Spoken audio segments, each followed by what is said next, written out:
Try to keep my money and my religion too. Now, keep in mind that some of my guests have been approached by, Homeland Security or FBI saying, why are you going on the Clay Douglas show? My message to those guys, if they're listening this morning, is go get a cup of coffee. Maybe you'll learn something. We both took the same oath, to defend the Constitution against all enemies, foreign and domestic. I don't recall there being an expiration date on that. I'm gonna keep my big VA, keep my friends the same, keep the government out of my business, and y'all can keep the change. He is the free American, Clay Douglas. We know what we need, we know who to blame. Catch the Free American Hour, weekdays at 7 a.m. Pacific, 10 a.m. Eastern. I'll keep the USA, and y'all can keep the change. For the podcast and more details, visit www.freeamerican.com or catch the podcast by phone by calling 832-999-8621. All right, good morning, ladies and gentlemen. Welcome to another edition of the Free American. I'm your host, I'm Clay Douglas, and my guest today is Jim Condit, Jr. Hello, Jim, how are you? How are you doing, Clay? Very well. Well, I'm okay. Of course, I on a daily basis now, even more than usual, I'm taking my life in my hands by riding a motorcycle. Now, I've always had the two rules for living or staying alive. One is that everyone in a four-wheeler is trying to kill me. And the other is that every phone that I use is tapped. But since last week, it seems like it's pretty dangerous just to be riding a motorcycle, because the police out there, I'm not sure if you're aware of what happened to our second Waco, but 9 bikers were killed in what the mainstream press said a biker war. The Cossacks and their banditos were in a biker war, and 9 of them were killed. They just didn't quite mention that they were all killed by the police. The bikers didn't shoot nobody, least of all each other.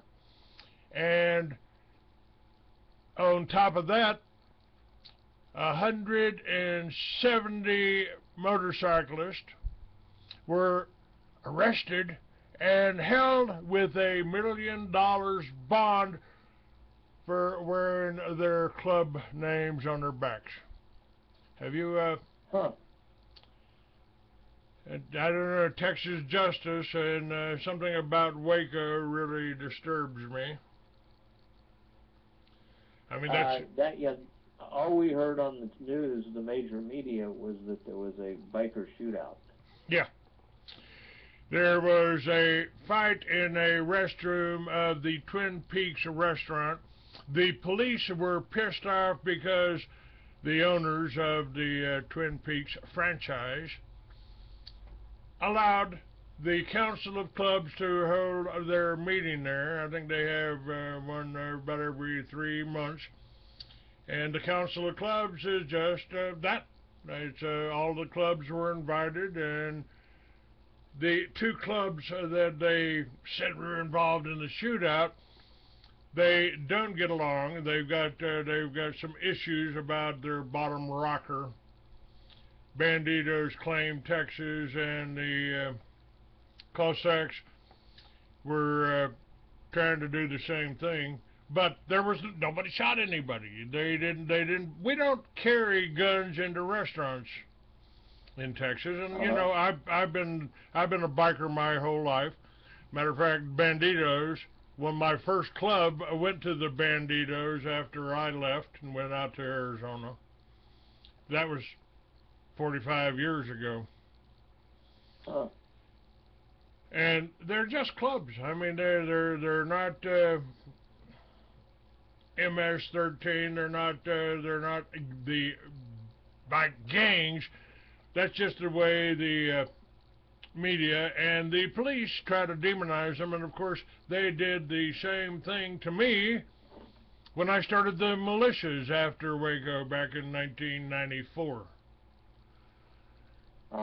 You know, wasn't exactly a terrorist organization.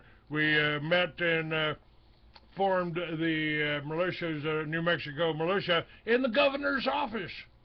And the governor just ran for president, but you probably didn't hear much about him. You know,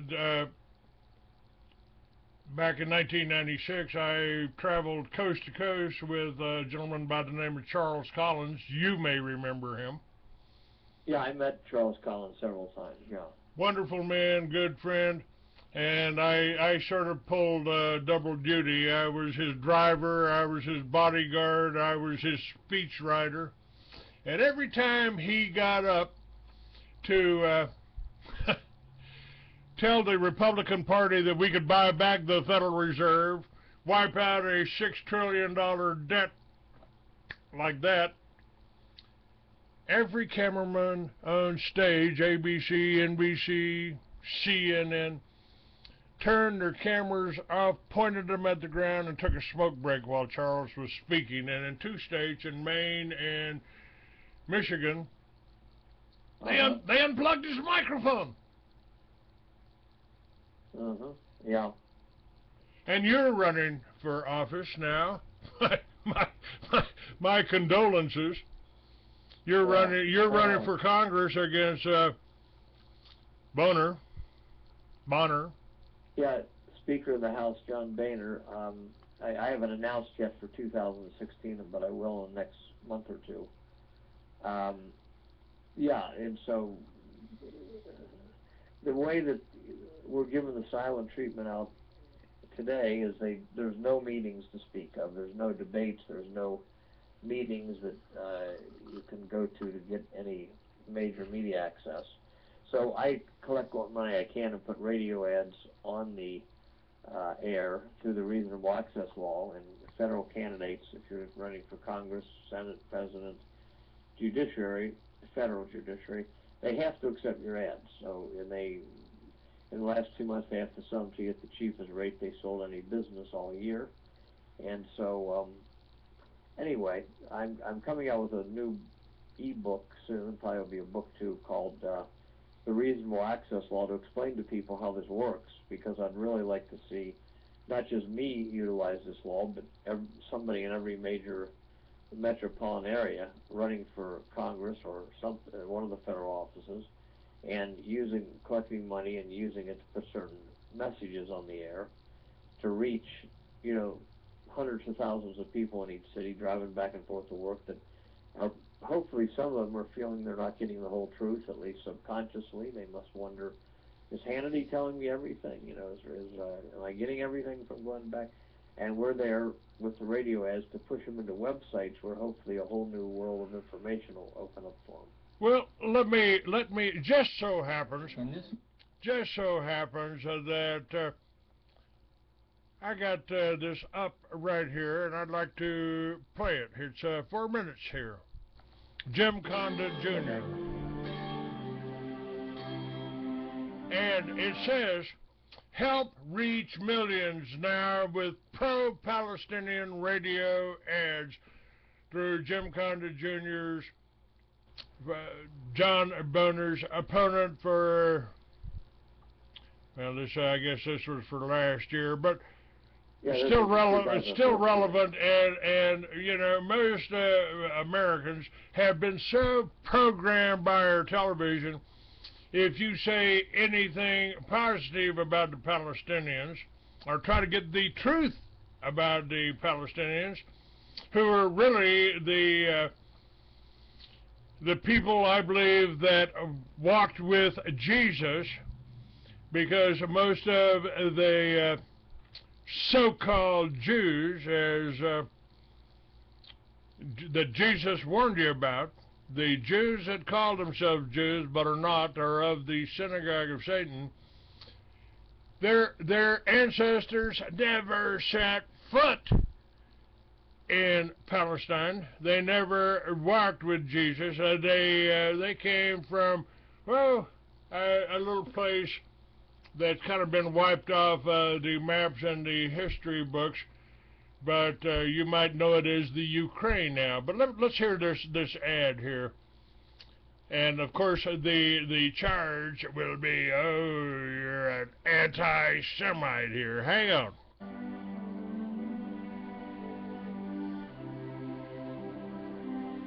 And we've got a picture here. This is a video also. Brave Palestinian children, victims of the Israeli slow genocide.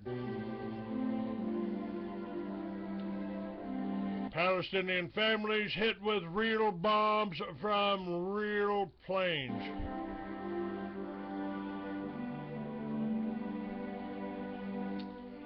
And 9/11, how about who did it? You know, Jim, in 2004, I put building number 7 on the cover of my Free American magazine, which I'd been publishing for 10 years. I was in every Barnes & Noble and Books A Million around the country. And I referred to 9/11 as an exaggerated case of Jewish lightning. And somebody tried to kill me there. Hey. I remember you telling me that.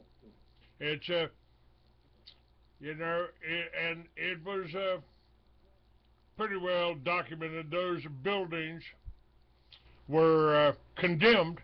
They'd had an engineering firm in there for 10 years, so those buildings were condemned, and the only way they could handle it is to bring them down, straight down, so they didn't damage any more real estate in New York. Here's your ad again. Let me run this ad here. If you want to do something of nationwide importance for the persecuted Palestinian people and perhaps to prevent a second 9/11 type terrorist attack on our nation by the organized Jewish shadow government and Israel in this November 2014 election, then this is it.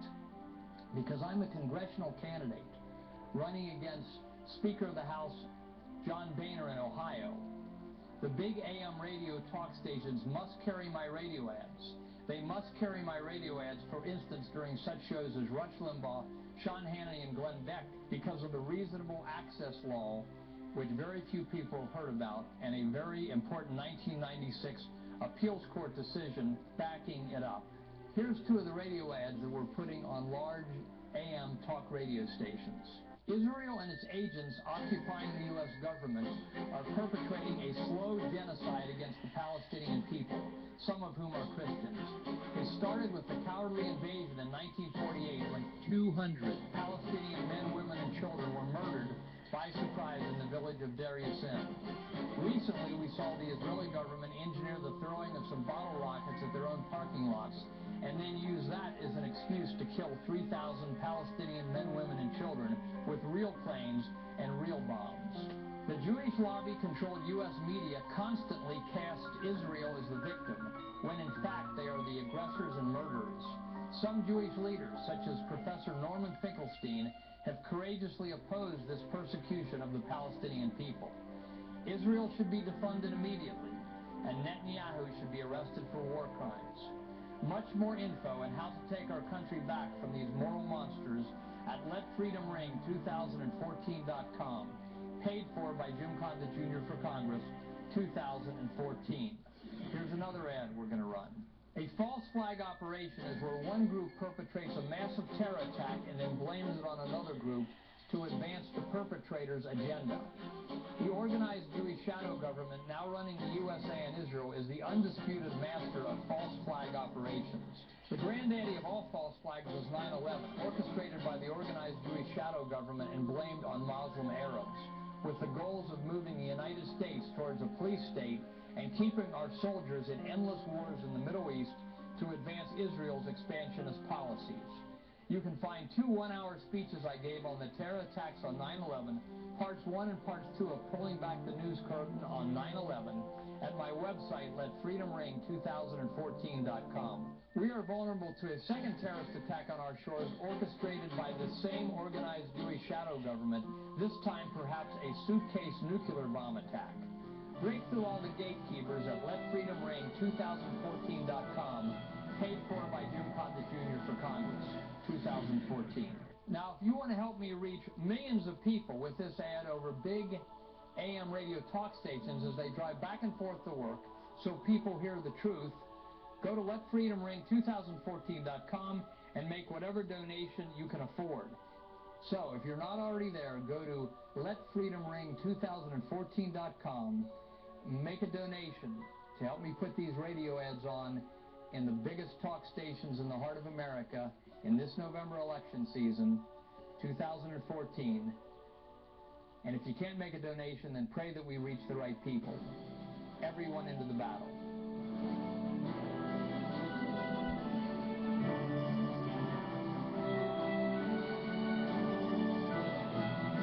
Help all of us strike back now against the evil empire at LetFreedomRing2014.com. You know, Jim, I've been doing this for a lot of years, and even over 20 years ago, we called this shadow government ZOG, Zionist Occupied Government. And of course, the people that said that, like the Aryan nations, they were attacked, they were killed, they were framed, put in jail.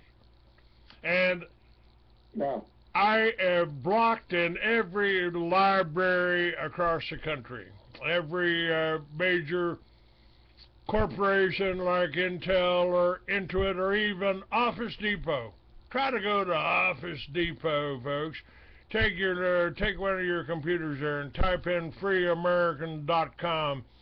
They'll try to tell you it's a porno site, but if you've got your own internet connection and you got your own computers there and you're sitting at home and you go to freeamerican.com, you can share this show, and all of the information for Jim Condit Jr. is listed there on freeamerican.com.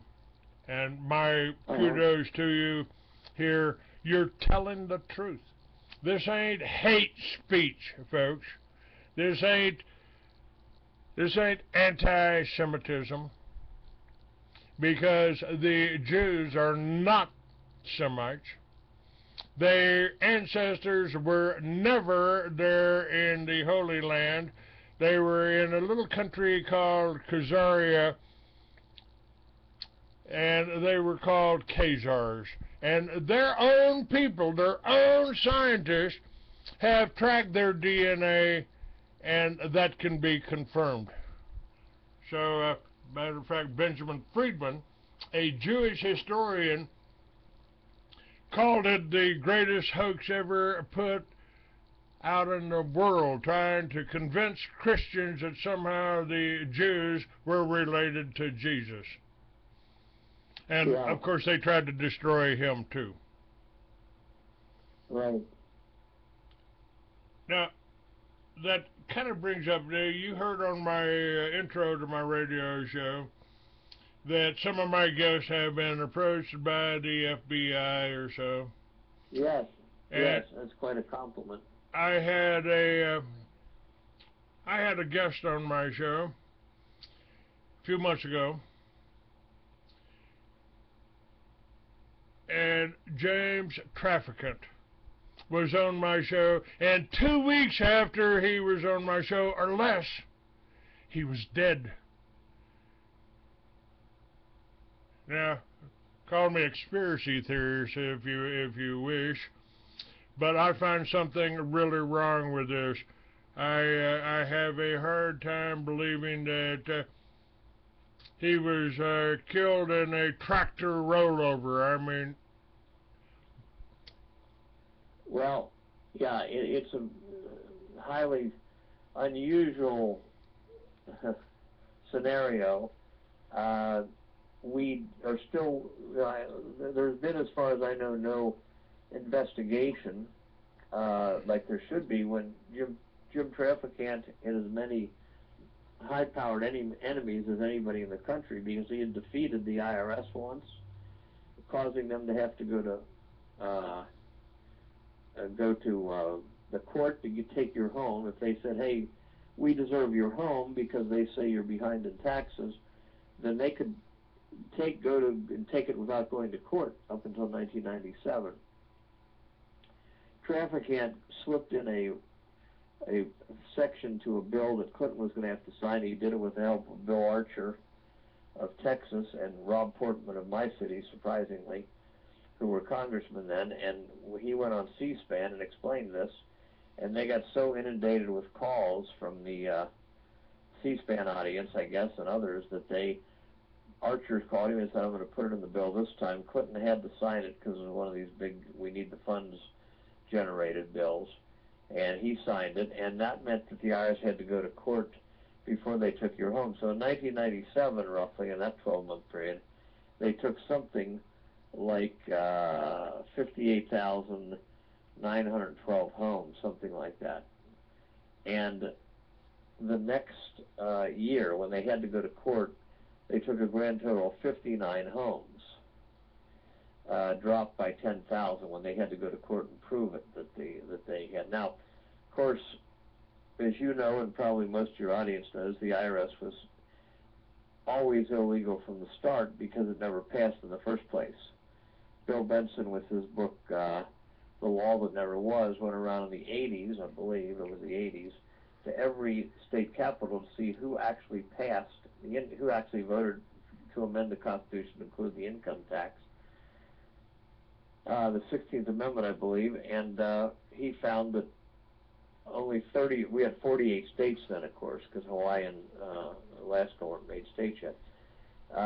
He found that, this would have been in 1913, what he's looking here, that only 35 of the 48 states passed this, not 36. So Kentucky did not pass it, but the Federal Register showed that it did pass it. In other words, this is how they fix elections usually too. The people at the grassroots vote honestly, but they're fixed up when they get to the state or national level.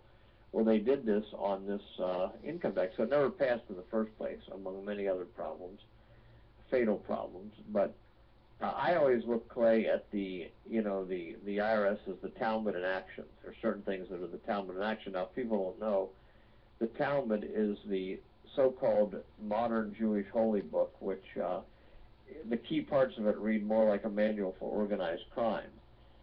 They say in there that no human beings are fully human beings except Jews. It's okay to steal and cheat and kill the goyim, which is what they call the non-Jews, the rest of us human cattle. And this is, I look at the IRS as the Talmud in action. It is a Jewish thought-up institution, Jewish-run institution, to take as much of the goyim, all the rest of us, to take as much of our property as possible. And they have everybody under fear.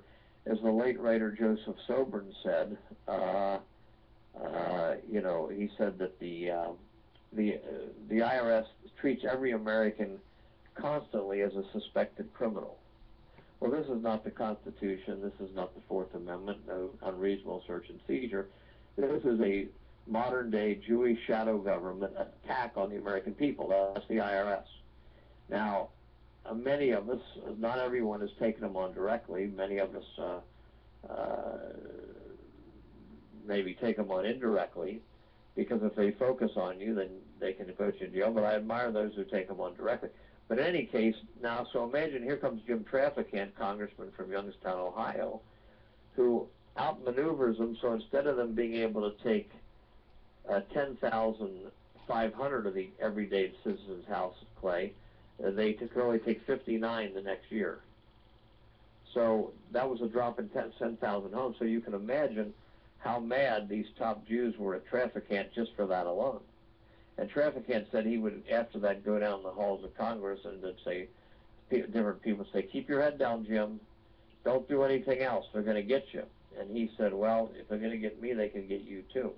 Before that, he had looked in, the only congressman had the guts to look into the frame-up of John Demoniuk, right? Demoniuk turned out to not be Ivan the Terrible. No other congressman would see the family. And Traficant asked his people, have they committed any crimes? He said, no. He said, well, send them in. And they said, no, no. If one guy said, he said, argued, no, no, this will ruin your career. Do not see him. Do not see him. He said, send him in. So he talked to him, and he said, you know, if your dad or your father-in-law is guilty, I'll go over there and hang him myself. But if he's not guilty, we'll try to find that out too. So he put his feelers, Traficant did, into the State Department, where he had some people that liked him. Somebody passed him out the proof that the Justice Department had that Demoniuk was not Ivan the Terrible from World War II, the Cleveland auto worker, right? They actually had him over in Israel ready to hang him. And Traficant went over there, and the proof was made known, and the Israeli Supreme Court, realizing that they would have a tremendous black eye and perhaps a backlash if they hung the man, now that Traficant had proved he was innocent, not Ivan the Terrible. So the Israeli Supreme Court let him go, let Demoniuk go, sent him home with Traficant. I still remember seeing on the news that night, this is pre-cable, I believe, at least that I was watching cable, and on the CBS or one of the big three, ABC, NBC, as Traficant and Demoniuk were walking off the plane.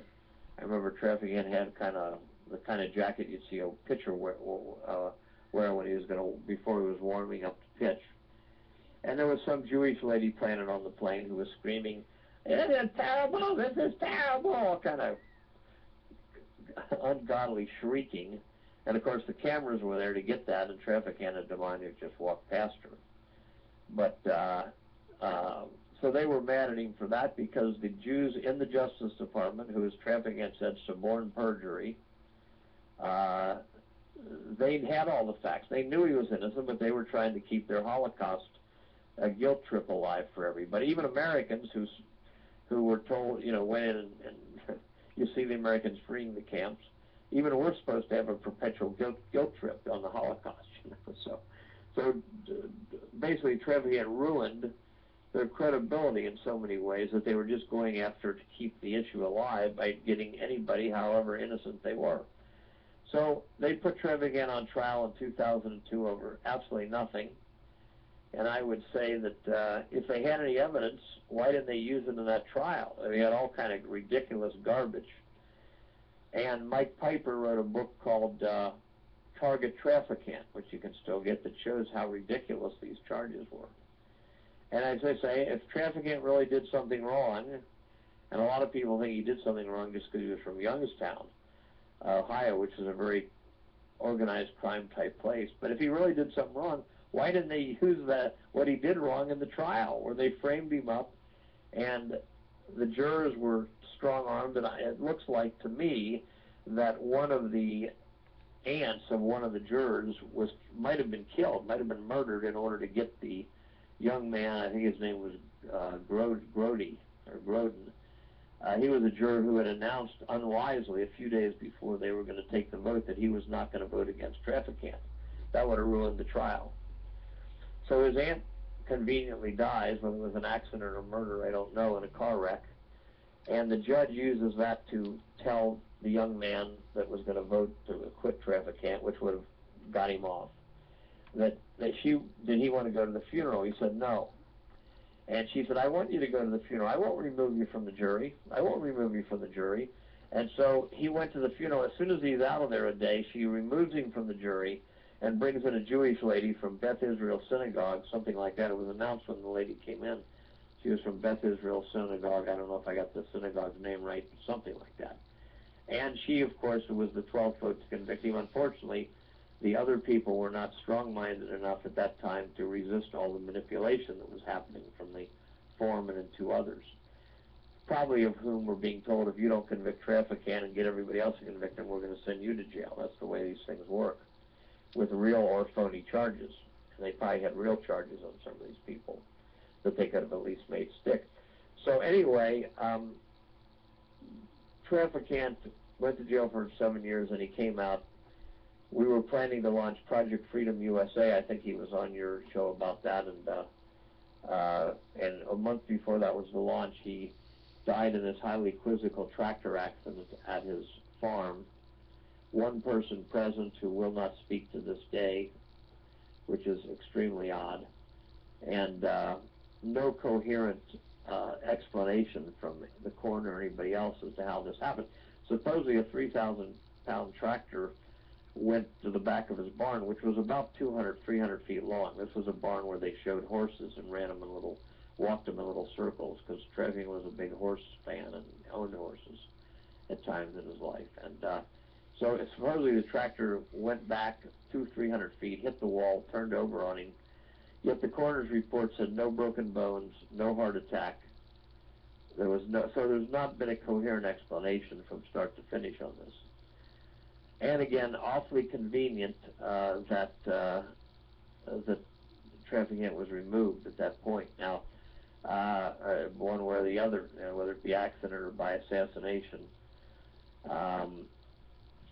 A neighbor nearby, and his farm is not his house. In his farm, there's not only a few houses in sight, but nearby a neighbor called into a big radio show in Cleveland the next day, said that there were helicopters on Traficant's farm at 11 p.m. to midnight that night.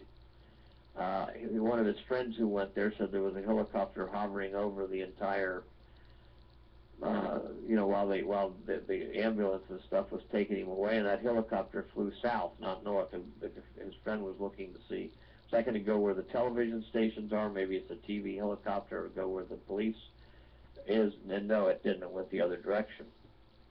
So if the helicopters came back later that night, what are they doing? Well, they're maybe seeing that they didn't leave any evidence behind. I don't know. I'm speculating here. But for a man like Traficant to die in these circumstances and not be any kind of a criminal investigation just to see if everything made sense, that in itself is bad, right? Now, also, Clay, I don't know if you've heard this, but I have to deliver some other bad news here if you haven't heard it. In the last, Traficant died on September 27th, 2014. I went with him into his last road trip, his last speech in Pulaski, Tennessee. I drove down there with him on the 18th and 19th. Dropped him off at his house in Youngstown on that Friday, which I think was the 19th. And then on the 23rd, 4 days later, Tuesday, I believe, he had the accident. And then he died 4 days later on Saturday in the hospice, not in the hospital, but in the hospice. And that is another quizzical situation. But but the guy who wrote the book about him, Target Traficant, is the great American patriot writer Michael Collins Piper. I don't know if you've heard this, Clay, but Michael Collins Piper died of a heart attack on May 30th, about 4 days ago. I'm sorry, I hadn't heard that. Yeah, it's just, another. So anybody that's died, that's that prominent and dies of a heart attack, I find that suspicious. We know that they have technology that can simulate heart attacks from a distance. Yeah. Now, Piper did have, unfortunately, neuropathy so bad he had to take medicine to avoid pain. He was walking with a cane. And he also did have one heart attack about 6 months ago. So it's possible he simply did have a heart attack, but again,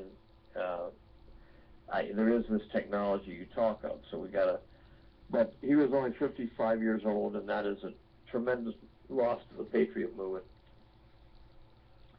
Third person died on April 29th, Father Nicholas Gruner. I don't know if you ever heard of him. He was the Fatima priest, and he published Catholic Family News and the Fatima Crusader, and he was on the right side of all the political stuff as well. I was a good friend with Father Gruner. He died of a heart attack on April 29th. And he did push him hard. He was 73 years old, pushed himself very hard his whole life.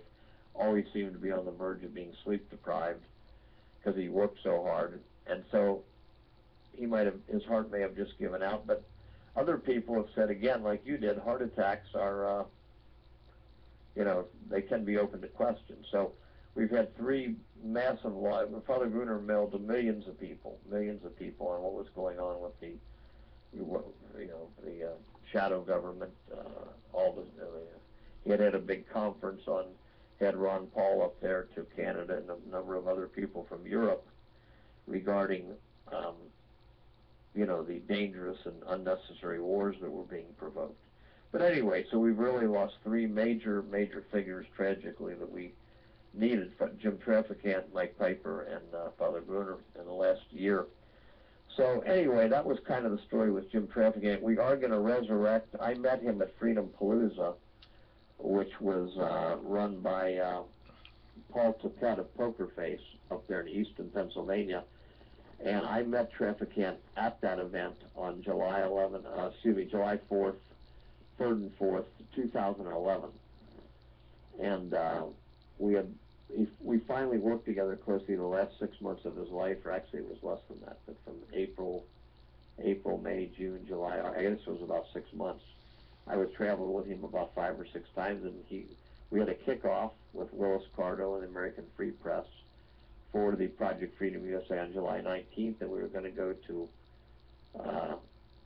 get going on the internet around October or so, and Traficant, of course, passed away. So ProjectFreedomUSA.org, which is still up, will be reactivated on this coming July 4th, about a month and a half from now. 1 month from now. Because there'll be another Freedom Palooza up there on July 3rd, 4th, and 5th, something like that. So I'll be there again, and we will rejuvenate the website and the movement, and hopefully make Traficant into the symbol of defiance of unrighteous the righteous defiance of tyranny, because that was Traficant. He righteously defied tyranny. And by the way, Paul Toppett of Poker Face will be on my show June 8th on Monday to talk about the next Freedom Palooza, and I'm glad to hear that you'll be there. Yes, yeah. So anyway, that's going on there, and now, since Traficant has passed away, I've run into a talented team that has put up NetworkAmerica.org. NetworkAmerica.org is something I've been dreaming about since about 2002, when the internet was becoming known as what its potential was, at least to me. I've been on the internet since 1996. We had the first vote fraud site up, votefraud.org it's now called, and we caught the vote theft against Pat Buchanan in Dubuque, Iowa, and that was repeated, I think, against Ron Paul in 2008 and 2012. By the way, Clay, our group, Watch the Vote 2012, forced the crooks at the IGOP to change the winner from Romney to Santorum. Now, I think Ron Paul really won that thing, but we couldn't prove it. But we, thanks to a local handyman named Edward True, who came forth, they jacked Romney's vote up so much. Romney had gone to New Hampshire. He couldn't get any crowds. Ron Paul was getting 300 to 3,000 per appearance. And as one of the news people in Iowa said, the rest of the candidates could hold their meetings in the foyer of a Pizza Hut. They had so few people showing up. But Ron Paul supposedly lost big, when he got to the actual events. But all of those caucuses are done in the open, all 1,800 of them, and one of them, they must have jacked Romney's vote up terribly, like 10,000 votes, because then they said he beat Santorum by 8 votes. And Edward True was at a library, and he helped count the votes the first time he was at a political event, and he knew that at his event, Romney had got 2 votes, but the crooks at the Iowa GOP said he got 22 votes when they reported it on their computers that night. 20 more than he got. So I was asking for help on the CNN website, and two of our people, Judy Spady in Colorado, Mike Smith in Texas, saw him asking for help by the grace of God, and they put him in touch with me and my dad, and my dad's 85 years old now, he's a lawyer, but we did an affidavit with Edward True, sent it out to the news media and to the Republican Party. Erin Burnett, who was on CNN with her first week there, picked up the story, and she actually did a good job reporting it with somebody from Time Magazine. I think they liked it because it tweaked the Republican Party, and it was an open and shut case. I mean, we had the proof on them that they had given Romney 20 too many votes. I should, 2-0, I mean 20 extra votes in that one place, and we had the proof. And the eyewitnesses, like 50 eyewitnesses.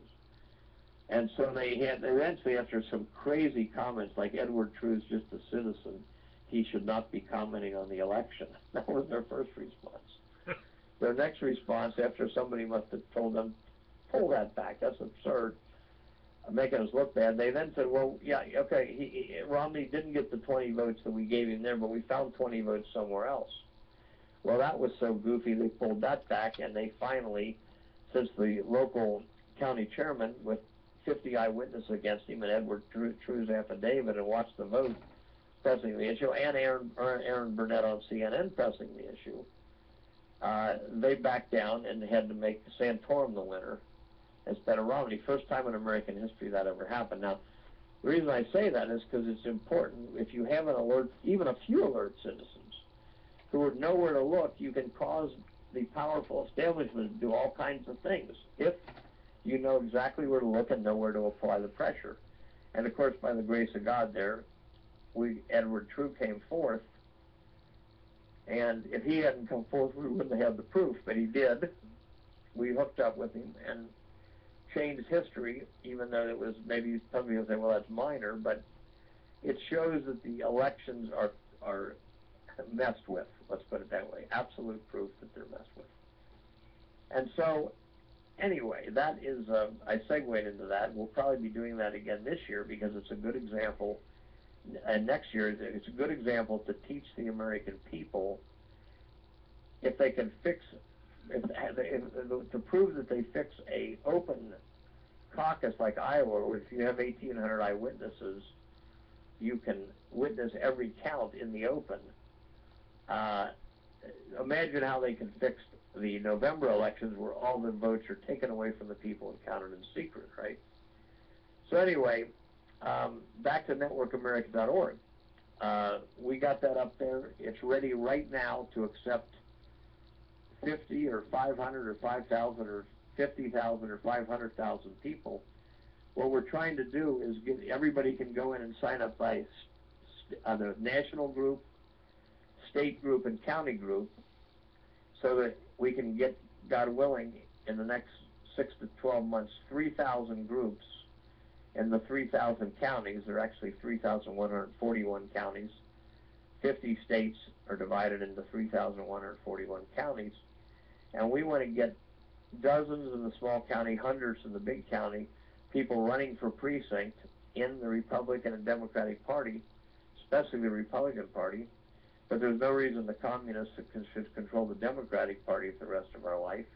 So also get constitutionalists, Bill of Rights people, Ron Paul type people to run for the Democratic Party too. There's only 300,000 precincts in the United States. Half of them are vacant. You call this the precinct strategy. By the way, I signed up for that. I found it this morning, and I've got that up. That's linked underneath this show, and that'll be up on all of this. Will be up on YouTube. It'll also be up on my Facebook page, which is Free American 69. YouTube Free American 69. This show will be up there, and I suggest, folks, you share this with as many people as you got now. You know, I'm not saying that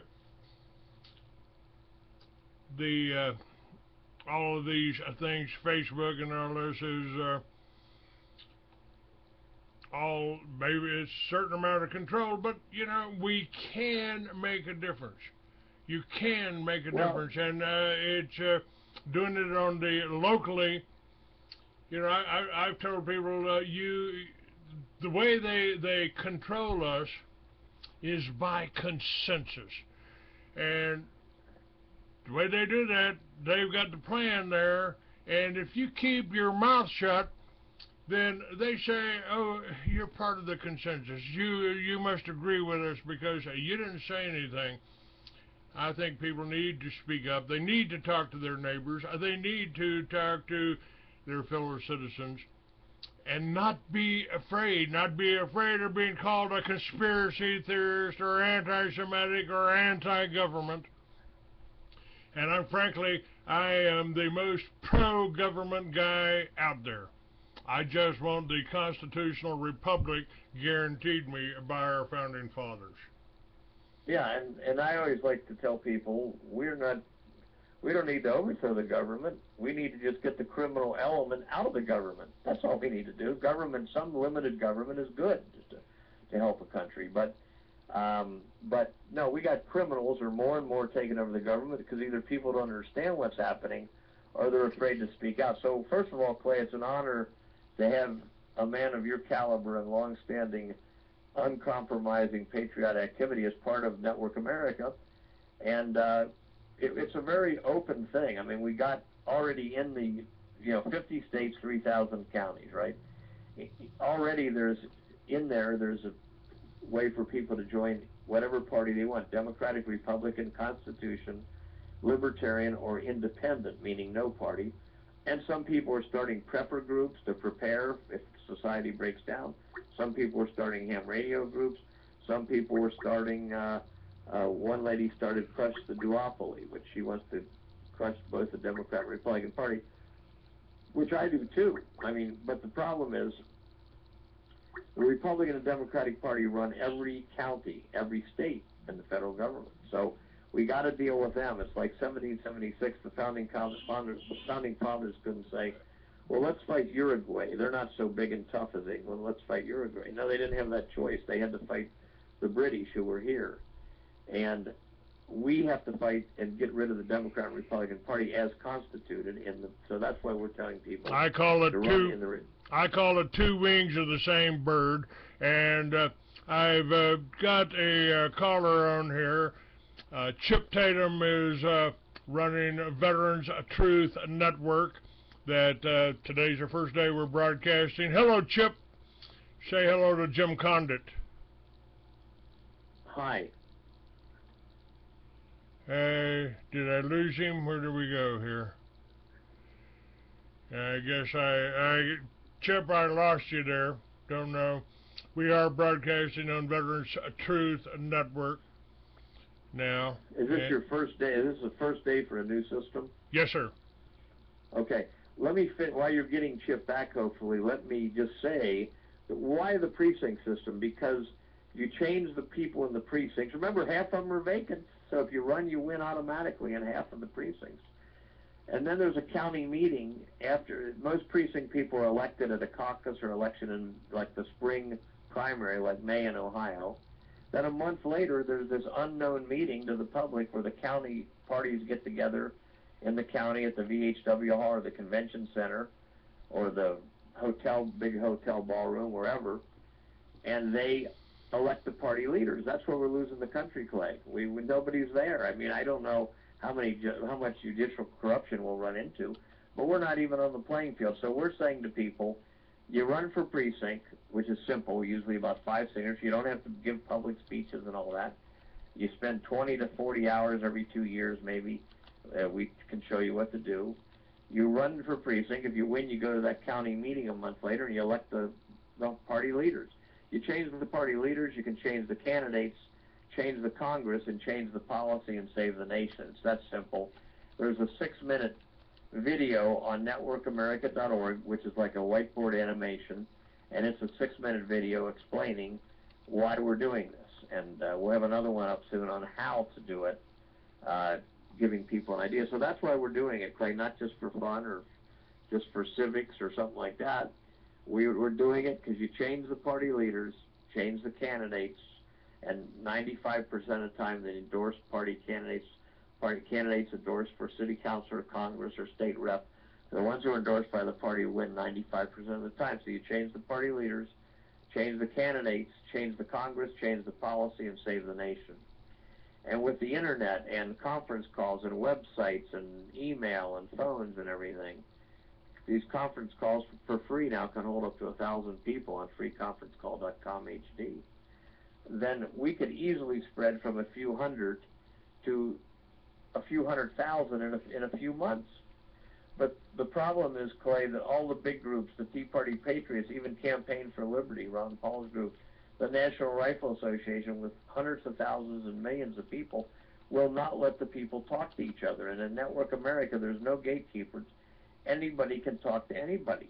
I don't know why the others aren't doing this, but we're doing it. So anybody can talk to anybody, and we organize, and we could easily be knocking on taking back the country within 5 or 6 months. Now, if not, we don't do it that fast, we'll keep going. Now, it is necessary to have a little bit of knowledge, as you know, Clay, to be able to strike right, to be able to strike at the pressure points. And there's 5 things that every American, at least, that every American needs to know. One is that, and I give Brother Nathaniel credit, Brother Nathaniel Kapner, he's got an article which we have up on targetfreedomusa.com, which is my consolidated websites, and who runs the media. We got his article up first, because he documents that these Talmudic Jews run every major television station, every NBC, ABC, CBS, CNN, Fox, and we add in that they control Clear Channel Radio. He documents it, though, from Bloomberg News and the Wall Street Journal and the New York Times. He puts the article from the last few years showing in each case that these Talmudic Jewish, atheistic, anti-Christ, anti-American individuals run these networks. Now, if Americans don't know that, they're sitting ducks. You know, if somebody came out and said, the Islamic extremists own every network, then everybody'd be jumping up and down and tearing their hair out. Or if everybody said Germans run it and they're neo-Nazis, that's something Americans have been told. You're allowed to hate the Islamos and you're allowed to hate the Germans. But in reality, it's not those groups. It's the Talmudic Jewish group that runs not 98%, 100% of all the 5 major TV networks and their local affiliates.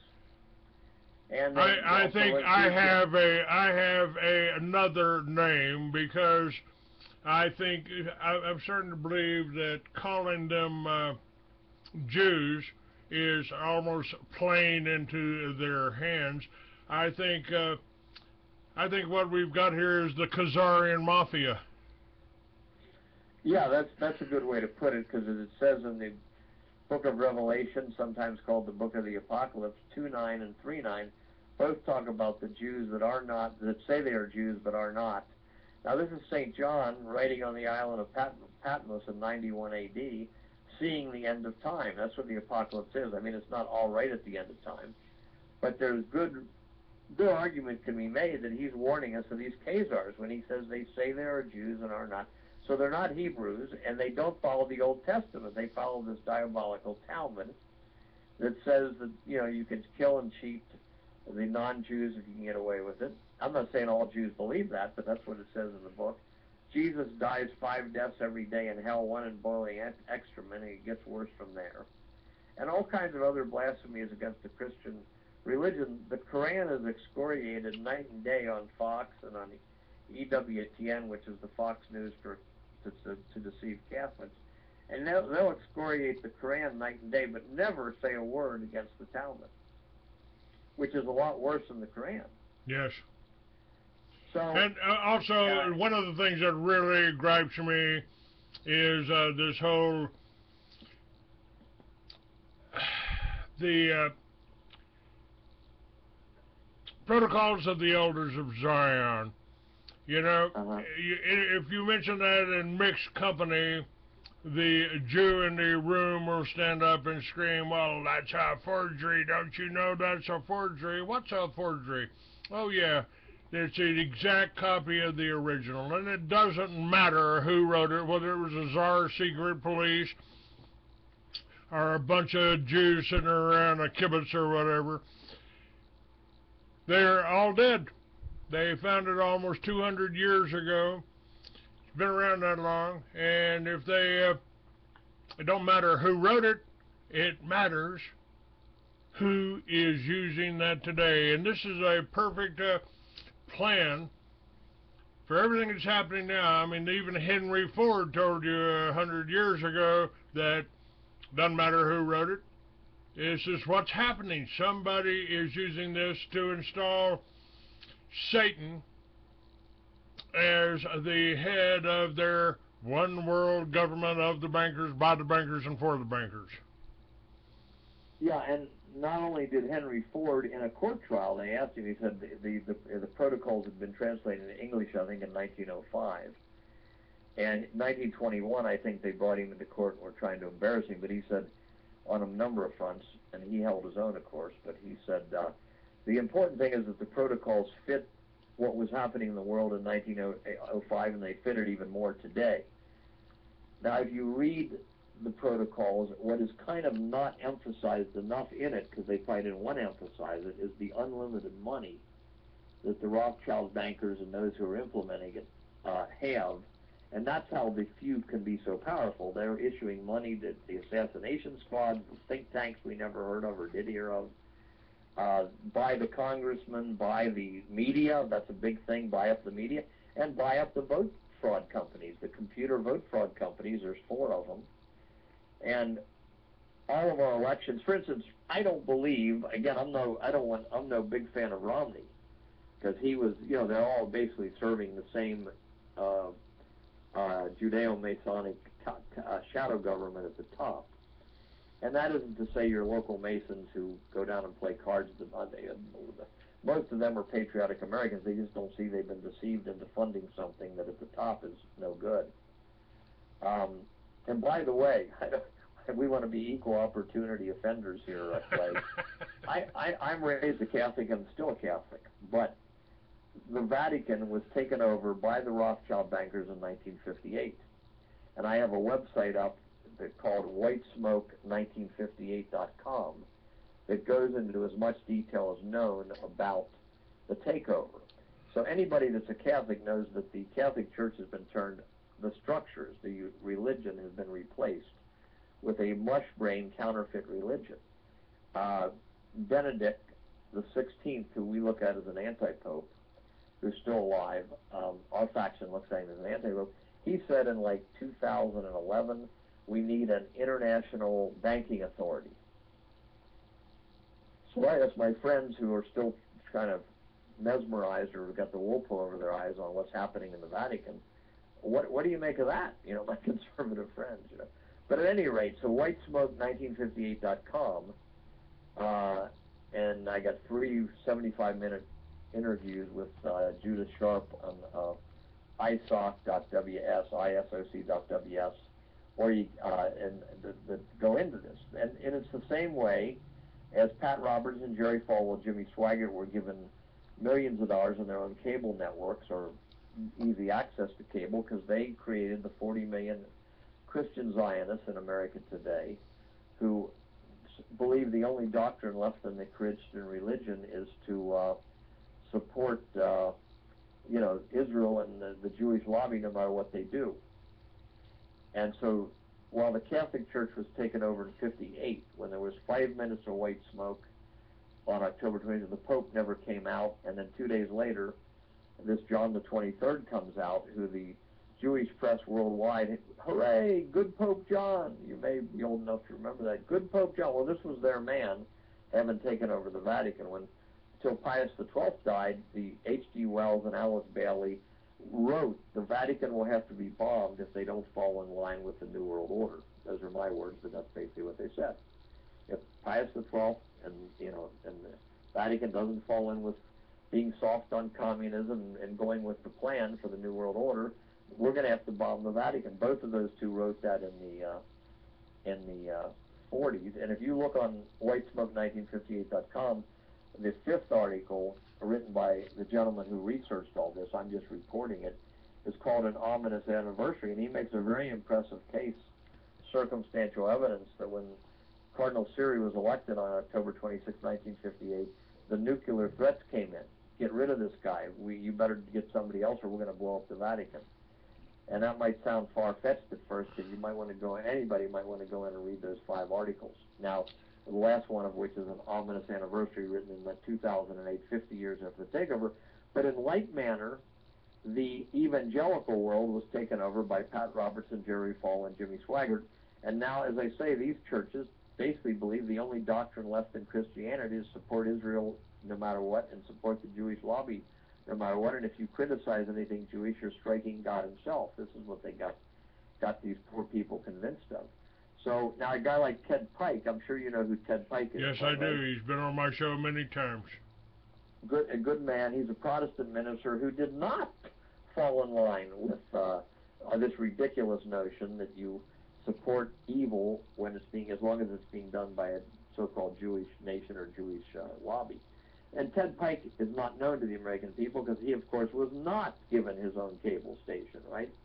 So these two things should be of interest to everybody, the takeover of the Vatican, the takeover of really so much of evangelical Christianity. These should be of interest to everybody because it's part of the political battering ram that's being used against the world to move towards this new world order. Let me say something to any Christian evangelicals who might be out there listening. I mean, I'm in sympathy. I would agree with them on abortion and anti-sodomy and anti-gay marriage or anti-queer marriage. You know, since they had the show Queer Eye for the Straight Guy, am I the only guy in the United States that's not allowed to use the word queer when they were using it on the title of a TV program? So I agree with them. But see, here's what the evangelicals got to think of. You're told never criticize anything Jewish or you'll be striking God himself, basically. That's what a number of these folks have told me they really believe. But Jesus didn't act that way. Jesus, in John chapter 8, which I don't think many of these churches ever read, or the minister doesn't preach on it, he said in verse 44, of the Jews that rejected him even then, way before the Khazars you supplanted the Hebrews, he said, you're of your father the devil, whose works, in effect, who is a liar and a murderer from the beginning, and in effect, Jesus says, his works you will do. In other words, will do down through the ages. So Israel was born in 1948 in lies and murder. They murdered 200 people in Deir Yassin to start off the takeover. And it's maintained today in lies and murder. Murder of the Palestinians and others. And all kinds of lies, you know. So I have told people, first of all, Jesus told us that you can do what I do and more. I believe that somewhere at the Council of Nicaea, they promoted Jesus to God so that men like you and I wouldn't strive to be the kind of man Jesus was. And as far as the whole Judeo-Christian here, I'm talking about that Baptist church over there with the cornerstone of the Masonic cornerstone. If you call yourself, in my opinion, just my opinion, folks, if you call yourself a Judeo-Christian, you might as well say, I'm a satanic Christian, thank you. Well, you know, it's like saying iron wood or wet or dry water. Although I, you know, as a Catholic, I would disagree with that. I think Jesus was God from the beginning, true God and true man. So maybe there's another show we could have a friendly discussion on that back and forth. Well, we certainly can. We certainly can. Just because I've got a different view of things, you know, that's.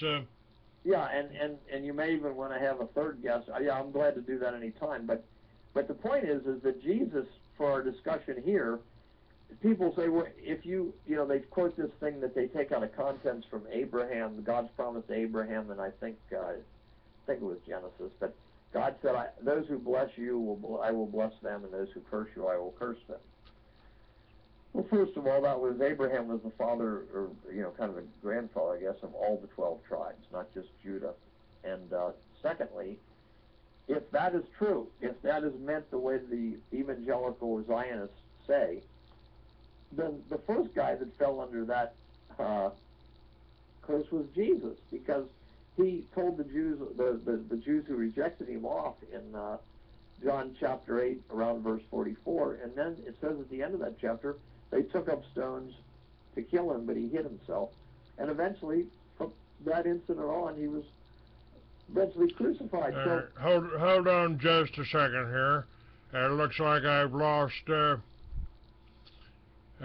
Blog Talk Radio. Let me get that back up. I hope Hold we're on. not talking No, beyond they just told me in the chat room that the sound went down. So hang on just a second here, Okay. and I will bring it back up.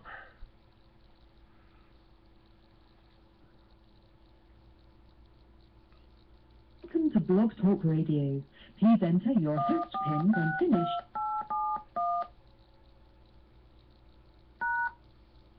To start your show now, press 1.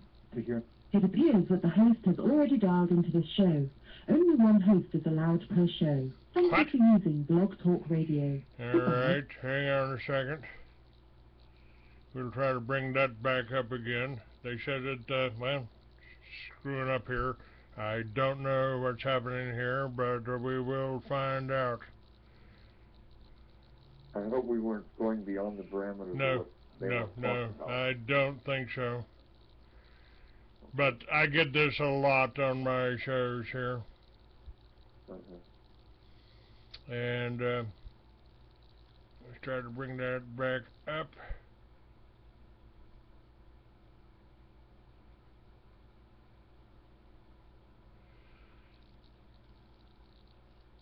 Clay, I always forget that I always think your shows are 1 hour. Your shows are 2 hours. Yes, right? sir.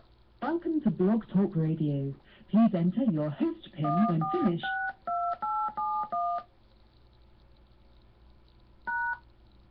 To start your show now, press 1. To hear important... It appears that the host has already dialed into the show. Only one host is allowed per show. Thank you for using Blog Talk Radio. All right. Goodbye. Hold on. Let me call you right back, Jim. I guess I have to start all over from the beginning here. And I don't know.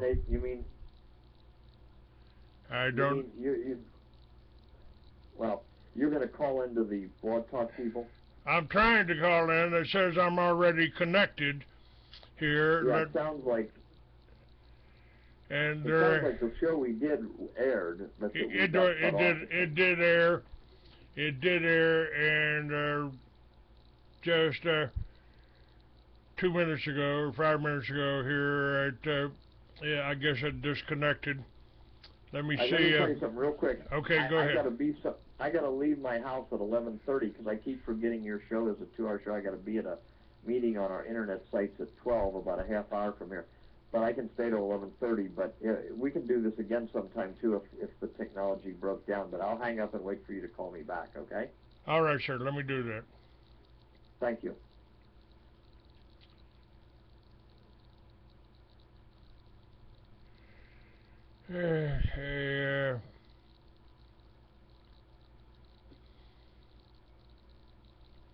Okay.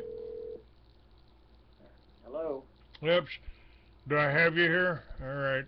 Yes. Okay. Now let me. Okay, I've got veterans. We're up on veterans, and I've got you. But let's see what's happening with Blog Talk here. Try that one more time.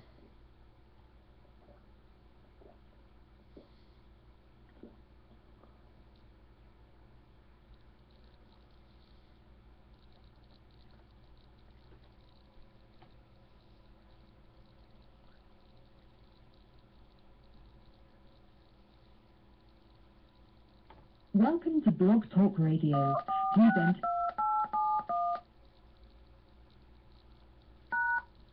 To start your show now, press 1. To hear important... It appears that the host has already dialed into the show. Only one host is allowed per show. I'll call you right back. I'll call you right back. I guess I gotta cut out all this whole thing here. I'll be right back.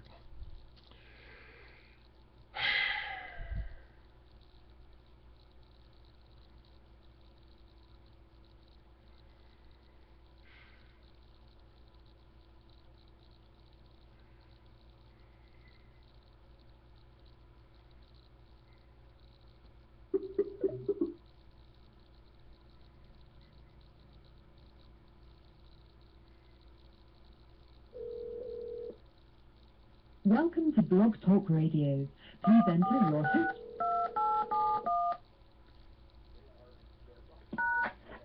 To start your show now, press 1. To hear important instructions, press 2. It appears that the host has already dialed into the show. Only one host is allowed per show. Thank Clay, you for using Blog Talk Radio. I think you better call Goodbye. Blog Talk Radio.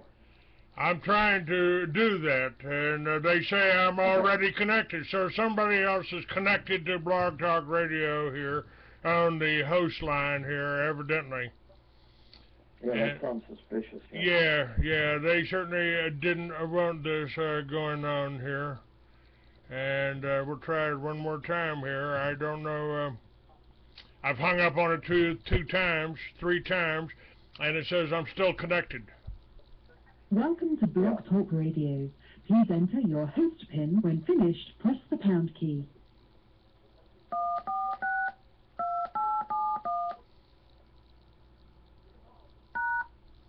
To start your show now, press 1. To hear... It appears that the host has already dialed into the show. Only one host is allowed per show. Thank you for using Blog Talk Radio. Goodbye. All right. Do you have anybody you can call? Possibly. Let me try this. This here. Hold on just a minute. Hello? I'm on a talk show right now. No, I can't talk. I'm on with Clay Douglas. We're in the middle of a talk show. Okay, let me look at this one. Let me look at this one here. No, I'm going to tell him I'm on a talk show right now. All right, bye-bye.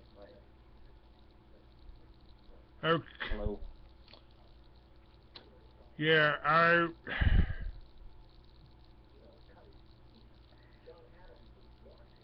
Do you feel that there might be somebody there? I am connected here. It shows I'm connected. How about it, guys in the chat room? David, can you hear me on the chat room? In the chat room, can you hear me here? Okay.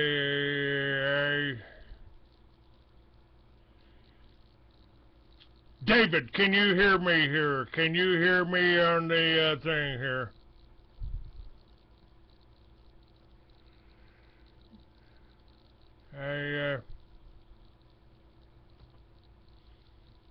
It shows I'm connected here.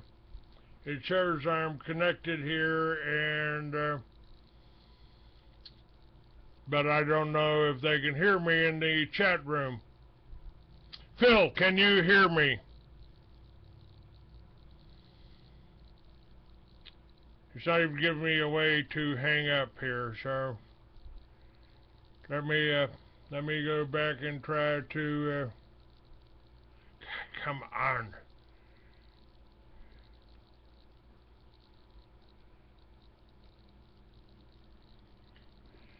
It shows I'm connected here, but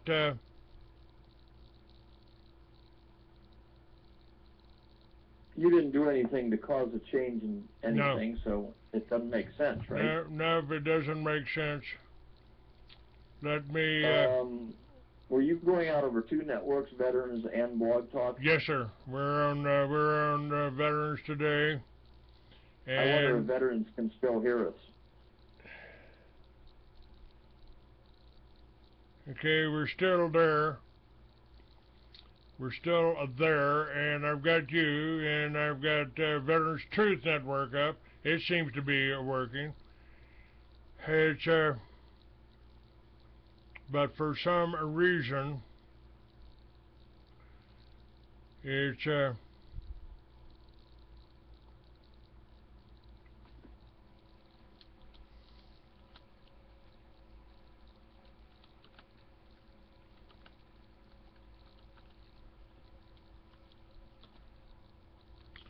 right, testing 1, 2, 3 here.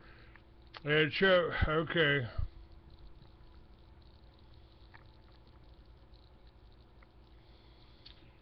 Well, no, they can't hear me in the chat room. They can't hear me in the chat room, and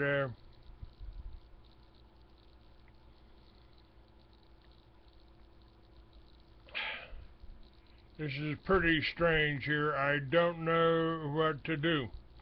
I don't know.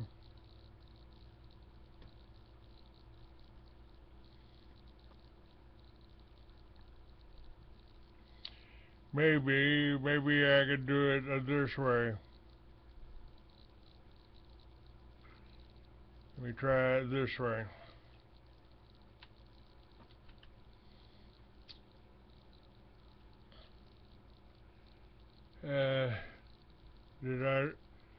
Jim, are you still with me?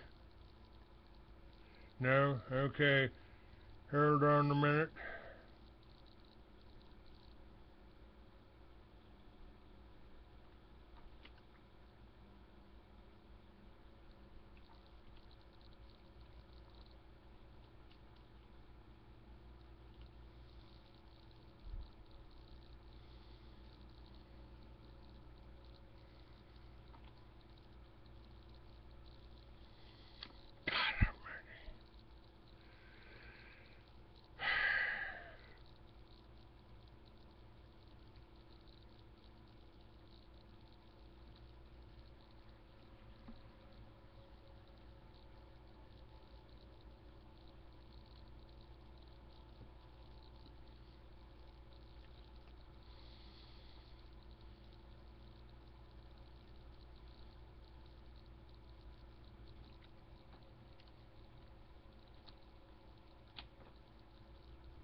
Blog Talk Radio. Welcome to Blog Talk Radio. Please hold and you'll be able to listen to the show. Hello. Okay, I'm trying this a different way here. I've called into Truth Radio here, and all right, now you should be able to hear me. How about I can hear you. Okay, how about it, David, Dr. D. Charge, Phil, can you hear me now? Just let me know here in the chat room if you can hear me. There we go. Okay, we're connected again. And we're up on Veterans Truth Network, and I've got Blog Talk back up again. Jim Condit is my guest today. And somehow I got it working anyway. We got it working, Jim. I know you don't have that much longer, but I wanted to continue this. And you are welcome back anytime. Did the first hour, did you get that recorded? Or yes, sir. Like it's all been recorded, and it's still being recorded. Now, is Veterans Truth connected with Veterans Today and Gordon Duff? No, it's not. Gordon Duff is no longer credible to me, unfortunately. Okay, I just wondered. Yeah, I just wondered because he was on one of with Phil Turney of the Liberty and Mark Glenn. He once was on one of my campaign radio shows. But no, so yeah, we covered NetworkAmerica.org, which is the key thing. We wish several 100,000 Americans would go in there, sign up in their state and their county, and start to get ready to put in 20 hours in the next year to run for precinct and join together and replace the party leaderships in all the counties, so we can replace what in effect are the stooges of the Goldman Sachs and the Fed and the international bankers with patriotic Americans who will stand up for the Constitution and the Bill of Rights. So that's the main thing that we're doing action-wise, and you've kindly given us promotion. NetworkAmerica.org. You can go in there, watch the 6-minute video, which is a whiteboard animation, and then click on the right-hand side, join the national group, and if you wish, you can join your state and your county. You can join groups within your county, or join other groups that don't have to do with running for precinct. They have to do with prepping and ham radio and all kinds of stuff will be popping up. So anyway, that was a summary of the action plan that we got up as of a few months ago. Now, let me ask you this. There's something going on, and it caused a division between Gordon Duff, myself, and others, and that's Jade Helm 15. Now, it's being promoted as, oh, it's just an exercise, but it's an exercise that happens to cover almost all of the southern states. Yeah. Well, I mean, Ron Paul and his sidekick McAdams did something on that. I think Ron Paul has a new group and so forth, and that he's leading just with him. And I think it's called Ron Paul Institute. And he actually gave what I thought, and McAdams gave a pretty good summary of that, which is that it needs to be watched. I think they're trying to ramp up to making it what people fear, which is kind of a practice run for martial law. But I don't think that with just 15 cities, we're at the point where they're going to try to make martial law through Jade Helm. But I think it's good all the citizens are opposing it and exposing it, and the military should not be operating on our soil. That's a violation of the Posse Comitatus Act, which whatever they claim they've done to it in D.C. with the Patriot Act, the reason for it, as you know, was to prevent the military from becoming a police force within the country and putting us under some kind of dictatorship. So I totally oppose what they're doing, and I do not believe, though, that we're on the verge of martial law because of that. Now, if they would try another terrorist attack, false flag, that would be what would be needed to convince Americans that they have to go under martial law. And I don't know. They could try that any time, I guess, but something's holding them back. Maybe it's the 300 million guns out here, Clay. I don't know. What's your view on Jade Helm? Well, I think it is an exercise. They do it every year. But I think it's a conditioning. I think it's, just like I tell people that television, they don't call it programming for nothing. They're conditioning you to see troops on the street. And yeah, right. I agree. I oppose that. Too, yeah. I oppose that, but my way of handling that is if I see troops on the street, they're American troops, I'm going to walk up and shake their hand and say, hey, I'm Clay Douglas, man. Here's my radio station. Here's my card. You're welcome to come on. You're welcome to call me. We want to know how Jade Helm's going, what you're doing here.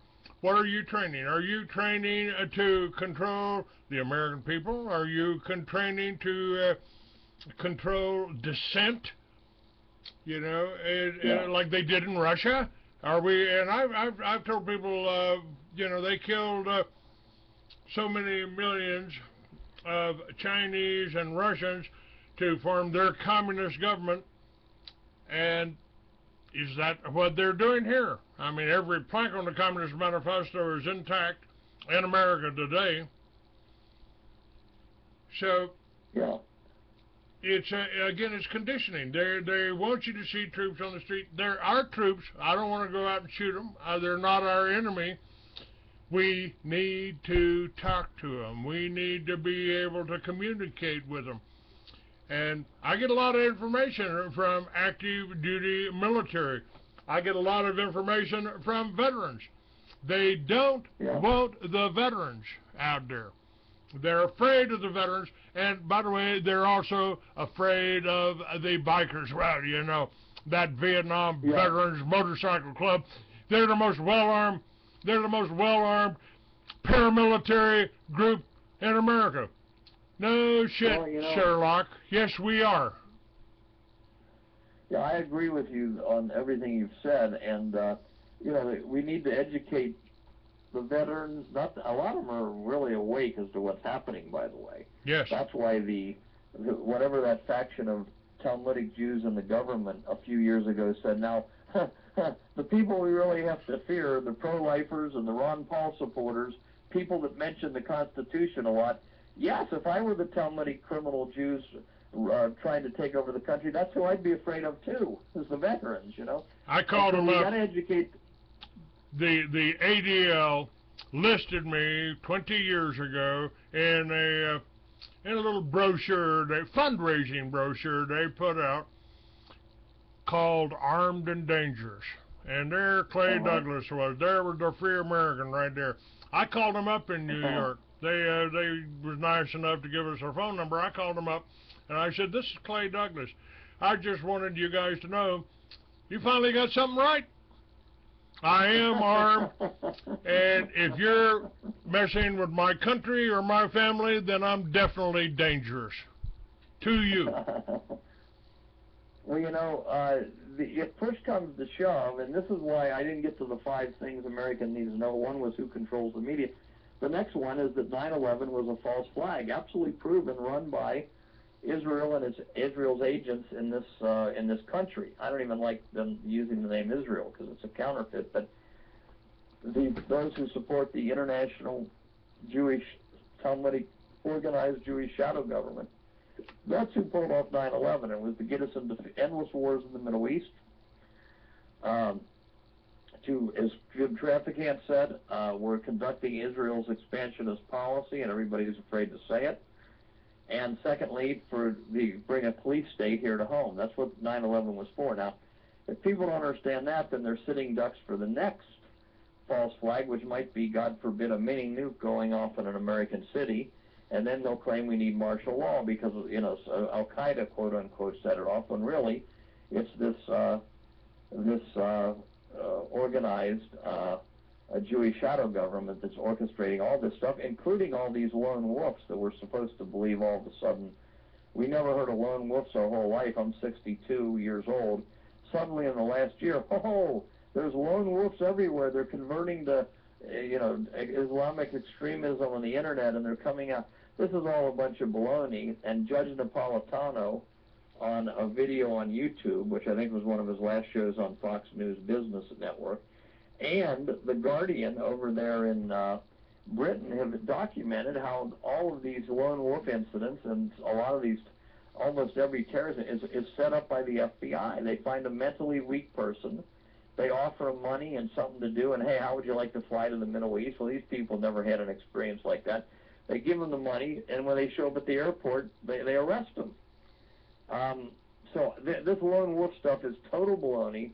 The 5 TV networks are trying to push us into World War III, Muslims against Christians. I always say to these people that are so worried about Sharia law, how do you think these 5 million Muslims got into the United States in the last 20 years? Who do you think let them in? Who controls Congress? Well, Traficant, Pat Buchanan, Senator Fritz Hollings, former Congressman Paul Finley, all these people and others, and say AIPAC, the American Israeli Public Affairs Committee, controlled Congress. So that's who let the 5 million Muslims in this country, was the AIPAC, to step up tension and get the whites fighting the Muslims and vice versa. And they want to move it into a World War III, I think, at least a faction of them does, after which they'll declare worldwide government, because people they hope will be exhausted from war. And so that was also predicted by Master Mason Albert Pike over 150 years ago, after the Civil War. Yeah. He predicted that the Third World War would be with Muslims. Yeah. And some people have tried to say that letter from Pike to Mazzini in 1881, I think, was a fake. Well, that letter was carried in William Guy Carr's book, either Pawns in the Game or Red Fog Over America. He wrote 2 major books. He was a Canadian intelligence officer. And I say to people, even if the letter in 1871 was a fake, don't you think it's a pretty good prediction by William Guy Carr in 1955 or so, to say that they were going to try to make World War III over Israel, the founding of Israel, and the Muslims, and we see that moving towards that. I mean, that was a pretty good prediction for 1955, even if the 1871 letter was a fake, which I don't believe it was, by the way. I believe it was a real letter. But, yeah, that's what is in those letters is what has happened. So, anyway, long story short is that if we have 5 million Muslims in this country suddenly in the last 25 years, which we do, the Jewish lobby let them in.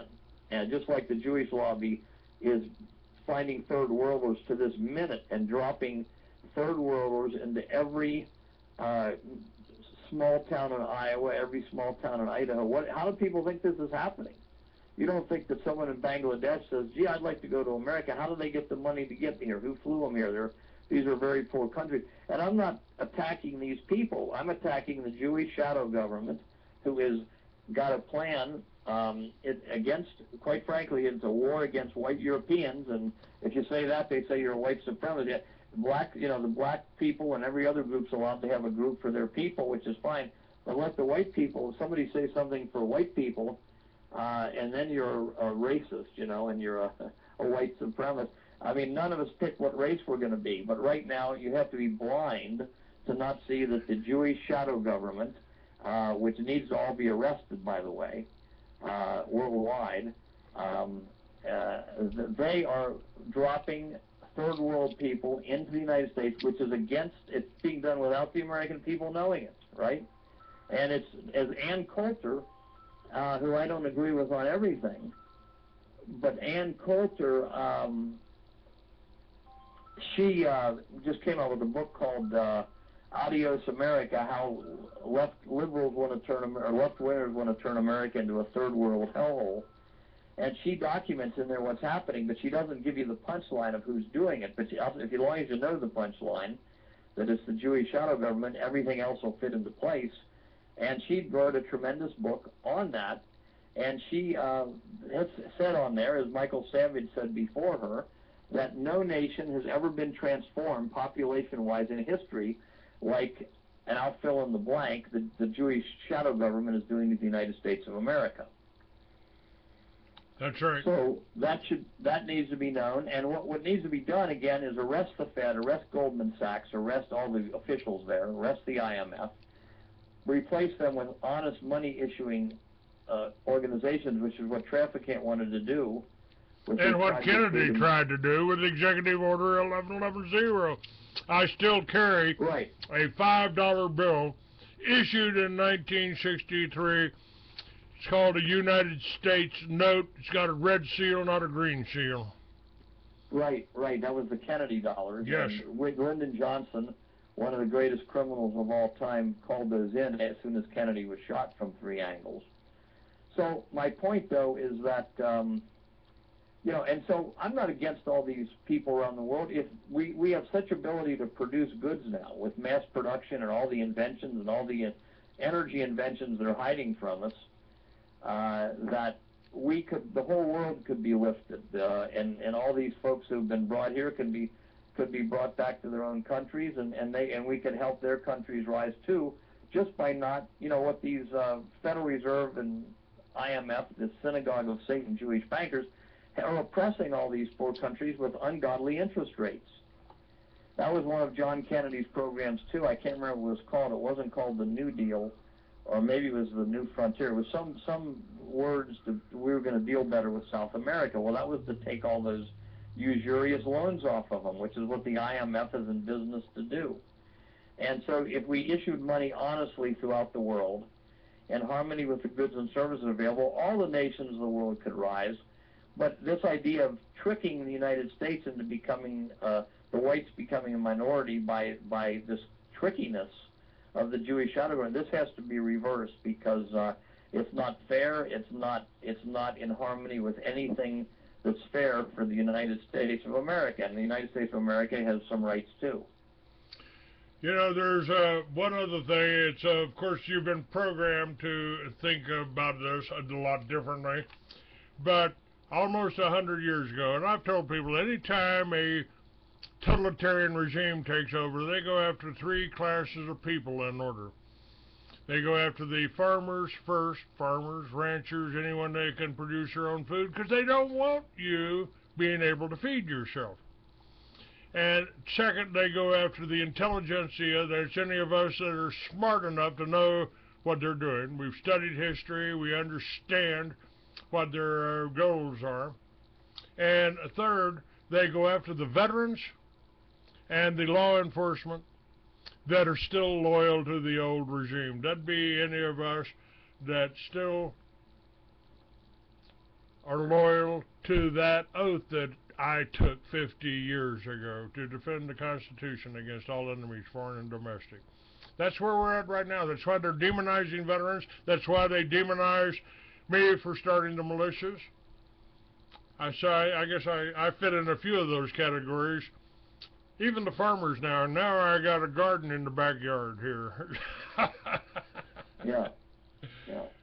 But if we could produce our own energy, I mean, we know how to build a magnetic generator that'll run forever and would charge up our whole house. They won't let you build it. I went to the Tesla convention. I said, why doesn't anybody have a magnetic generator? You know how to build a magnetic generator? Well, they'd kill me if I did that. Yeah, I've heard that too. I've heard people say similar things with that for certain inventions. Now, Clay, unfortunately, I keep forgetting your show's 2 hours. I'm gonna have to travel for about a half hour here to a meeting I'm supposed to be at noon. Jim, go ahead. So maybe we can do this again sometime, and we can talk more about in a few months when I announce against Boehner how we plan to help the whole nation with that campaign through the reasonable access law, going into the major radio stations and then telling people about Network America so everybody can organize together, throw these bums out. And I think we got to talk about arresting the Jewish shadow government in D.C., in New York, and all throughout the community, these Jewish community relations councils and all that. This is who we should be arrested and putting on trial for treason, not a few Arabs in the country who probably are not really doing anything, as far as I can tell. These are all trumped-up cases. That's right, and this is what I've told people. I don't care who your grandmother slept with. I don't care. What I care is what you're doing today. Jim, I'll let you go. You're welcome back on my show anytime. All you have to do is check out freeamerican.com, see what days are open, pick one. You're welcome back anytime. Okay, Clay, thanks for having me. All right, sir. God bless you. You too. Bye-bye. All right. Now we're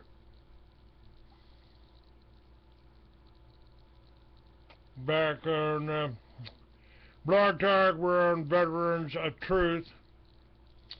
And let me see what I got here. Let me see what I've got.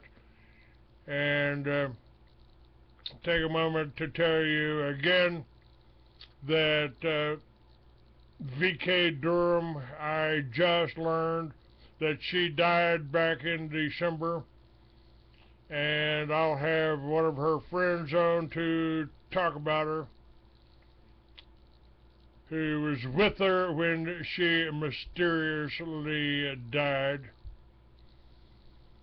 And she sent me a note saying, thanks, Clay, for telling everyone I love her and miss her so very much. She was my second mom and best friend. I guess she died on December 4th, again, in mysterious circumstances. But, let's see what we've got here. We've got just about 20 minutes left. And let's see what I've got up here.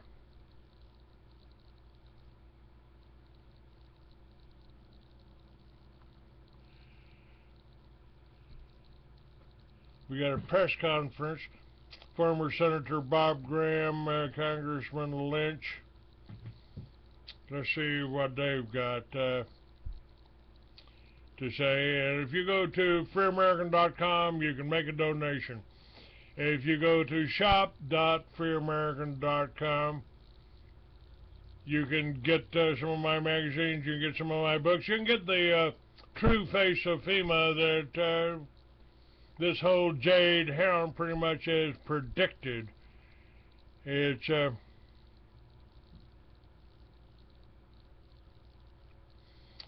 now, Senator Rand Paul and Representative Walter Zone are to hold a press conference to unveil the Transparency for the Families of 9/11 Victims Act.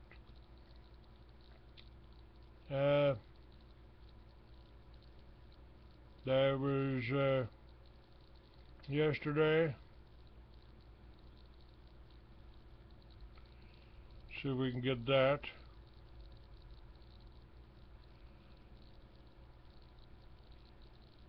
See if we can pick this up here.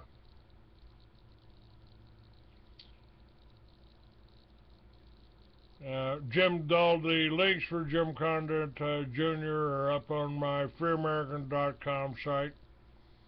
Just don't try to get it in a library. Probably won't be able to. Now this press conference, this is brought to us by LaRouche, the LaRouche PAC.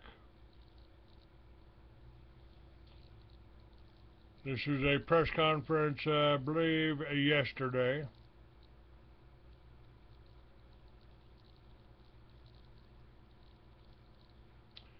Lyndon LaRouche is 90 years old, and I got to meet him several times during the presidential elections in 1996.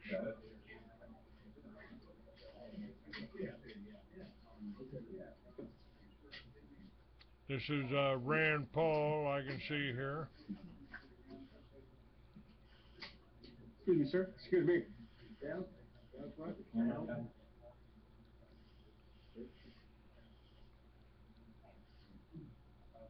You see what this, got a bunch of guys in suits here talking.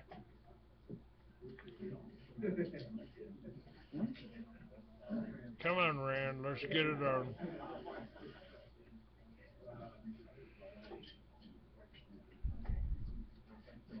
This is a press conference on the 28 pages. Here we go. Come on, Rand. Get up there to the microphone and talk.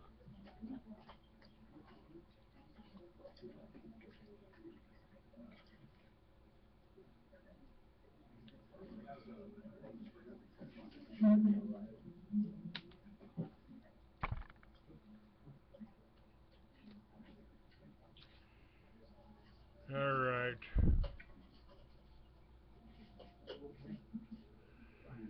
We got people shaking hands here. You got a microphone there, you guys. Let's use it.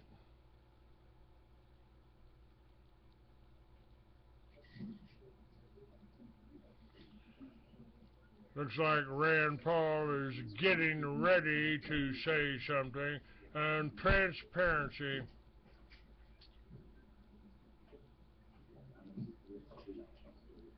Yeah, we got them all lined up for a nice little picture here.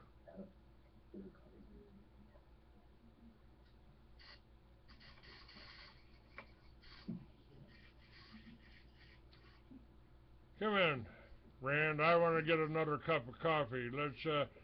Let's say something. You got a press conference? Get on with it.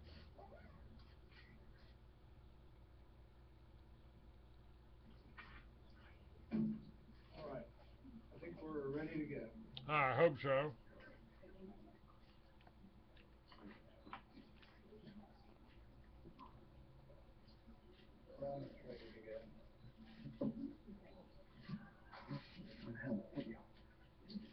Good morning.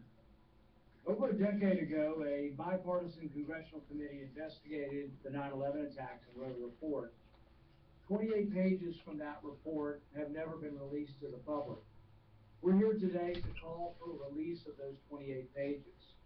The survivors, civilian heroes, and families of the victims of September 11 terrorist attacks, some of whom are here today, deserve the full truth. I'm not alone in calling for the pages to be released. Over the 13 years since the report was completed, many have called for the release of these records, including former heads of the CIA, the Republican and Democrat heads of the 9/11 Commission. Even the Saudi government continues to favor the release of these pages. The co-sponsors of my bill are Senator Ron Wyden and Kirsten Gillibrand. We all are calling today for the release of these 28 pages. We are joined by bipartisan members of the House who have a similar bill. I especially want to thank my friend Walter Jones for encouraging me to learn more about this issue. 15 of the 19 hijackers were from Saudi Arabia. While their nationality alone does not constitute any wrongdoing by the Saudi government, information that has been revealed over the years does raise questions about their support and whether their support might have been provided to these Al-Qaeda terrorists. For example, according to Senator Graham's book, 2 of the hijackers appear to have been aided by another Saudi national in the U.S., who in turn appears to have been supported by and worked with the Saudi government.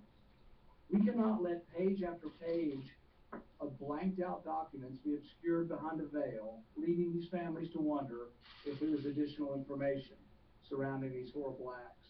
We owe it to these families, and we cannot let this lack of transparency erode trust and make us feel less secure. Therefore, I, along with Senators Wyden and Gillibrand, have submitted Senate Bill 1471 to declassify these pages. I also intend to offer this bill as an amendment next week to the Defense Authorization Bill. Now I'd like to introduce Senator Bob Graham, who led this congressional inquiry, who can tell us more about the development of the report and the bipartisan support for releasing the missing 28 pages. Thank you, Senator, and thanks for your colleagues and those in the House who have already introduced this important legislation calling for the release of the 28 pages. The 28 pages in a report of over 800 pages rose the question of who financed 9/11, and they point a strong finger at Saudi Arabia. Since the final report that came through the classification process in the summer of 2003, these 28 pages have been withheld from the American people. In my opinion, yes, the 28 pages are very important and will, I think, inform the American people, and in so doing will cause the American government to reconsider the nature of our relationship with Saudi Arabia. But beyond that, these are emblematic of a pattern of withholding information unnecessarily and to the detriment of the American people. As an example, one piece of information which was secured by the work of the victims, those who have suffered the most from 9/11, the sons, daughters, wives, husbands of those who were killed on that tragic day. Their efforts have resulted in a trickle of information that better allow us to understand the full scope of 9/11. One of those requests was to the United States Treasury Department, and it related to a Saudi-based foundation which had a reputation of having been a significant financier of Al-Qaeda. The Department of Justice responded with a report on the information which it had relative to this foundation. Let me just show you what the report said.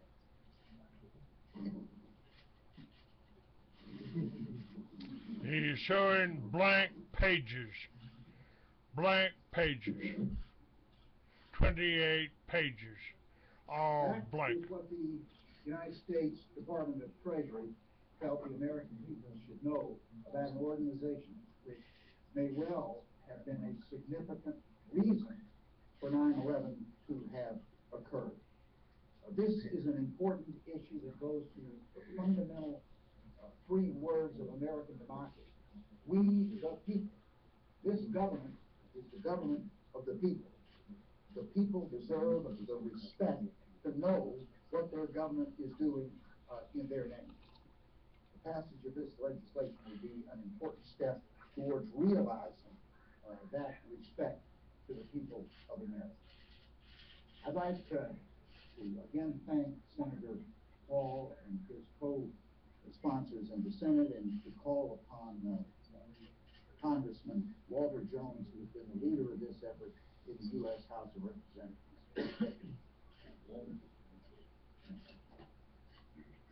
Thank you very much. I'm going to speak and introduce my two partners on the House side, which would be Steve Lynch from Massachusetts and also Thomas Massey from Kentucky. And then after they make their remarks, I will come up and introduce the family member. And after the family speak, then we will open this up for questions. I want to thank Senator Graham for being the driving force of this effort for the truth. What got me started was a book that he wrote years ago about terrorism and the influence of certain Middle East countries. I bought the book, I read it, I called it, did not know him. We had a great conversation, and I said, Senator, the truth does matter to the families, but also the American people. I'd like to get involved. So we had a conversation. Then I went down on the House side. You have to make a request of the Intel Committee and read the 28 pages. About the same time, my friend Stephen Lynch, who will speak next, also read the 28 pages. It's a classified setting. Shortly after that, then Thomas Massey read the 28 pages. And from that, we have been working together to get more and more members on the House side to join in this effort to give the American people the truth. The families deserve it, and the American people deserve it. To my dear friend, Senator Rand Paul, I want to thank you for taking the lead in the Senate and getting your colleagues, Senator Wyden and Gillibrand, to join you in this effort. One of my biggest disappointments has been on the House side. I can't speak for the Senate side, but we have gotten very few members in the House side from the areas that were impacted by 9/11 to join us in our House Resolution 14, which simply calls on the President of the United States to keep his word to the 9/11 families and declassify this information. There is nothing in this information, as already been spoken to by Senator Graham and Senator Hall, about national security. It's about relationships. The families deserve, their pain has been with them for so long.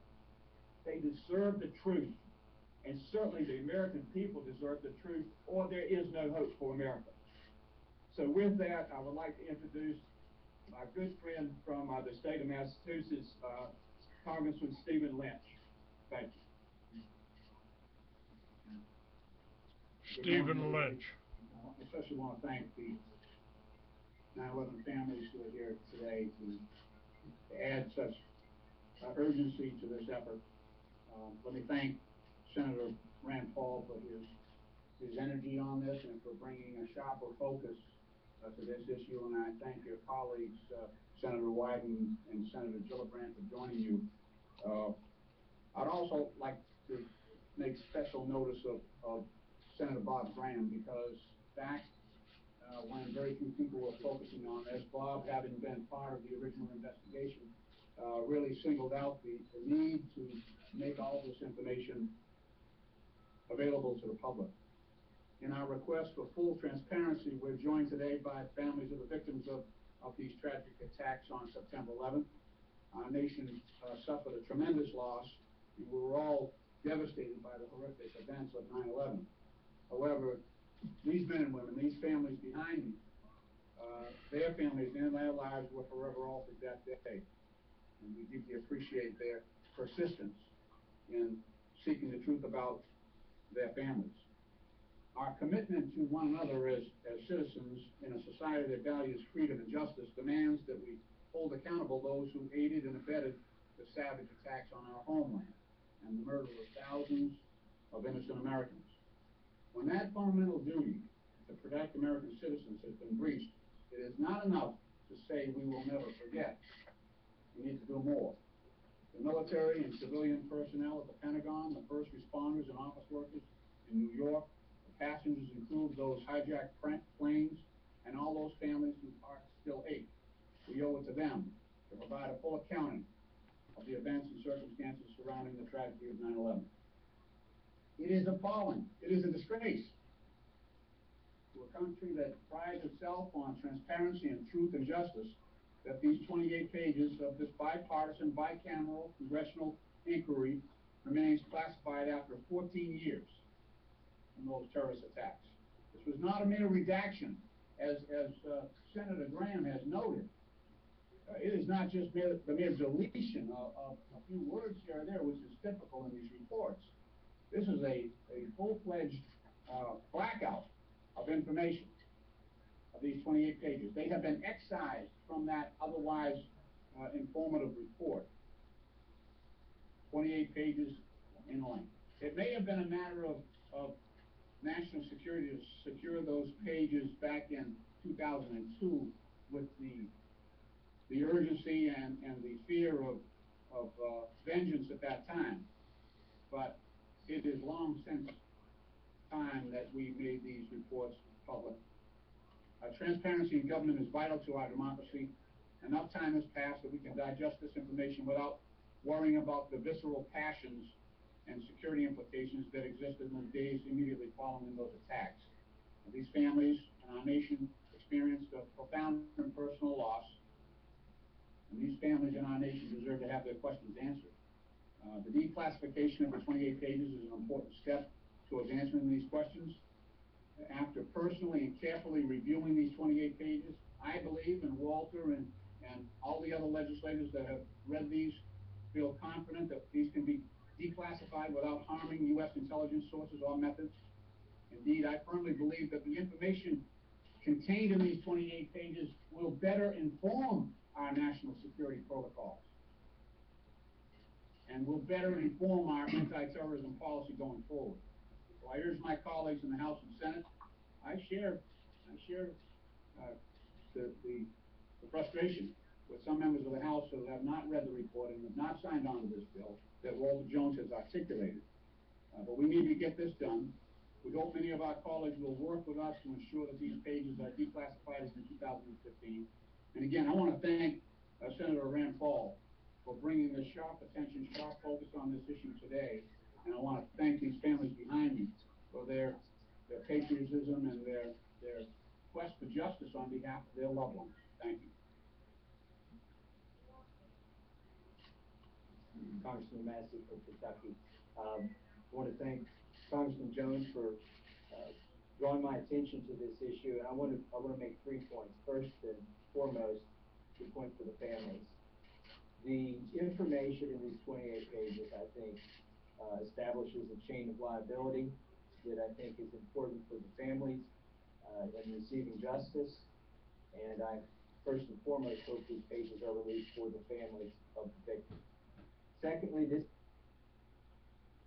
is a bipartisan issue.